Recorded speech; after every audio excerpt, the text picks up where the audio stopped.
চলো আজকে তোমাদের লিচু বাগানে বেড়াতে নিয়ে যাই। দেখতে পাচ্ছ কত লিচু হয়ে আছে গাছের মধ্যে। আর এই লিচু দেখলে ছবি তুলবো না হতে পারে, তাই ছবিও তুলে নিলাম।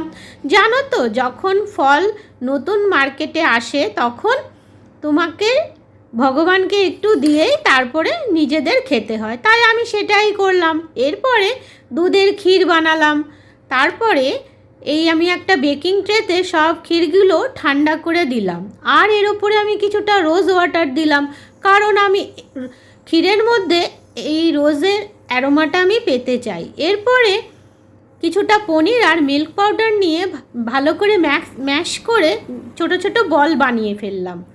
এরপর দেখতে পাচ্ছ লিচুর সব বীজগুলো আমি বার করে নিয়ে ওই যে মিশ্রণটা আমি বানিয়েছি সেগুলো লিচুর ভেতরে স্টাফ করলাম আর ক্ষীরের ওপরে লিচুগুলো সাজিয়ে দিলাম। এরপরে 20 থেকে 30 মিনিট ফ্রিজ করে নিতে হবে, তবেই তো লিচু ডেজার্ট কমপ্লিট হবে। এইভাবে তোমরা খুব তাড়াতাড়ি এই লিচি ডেজার্টটা বানিয়ে ফেলতে পারো।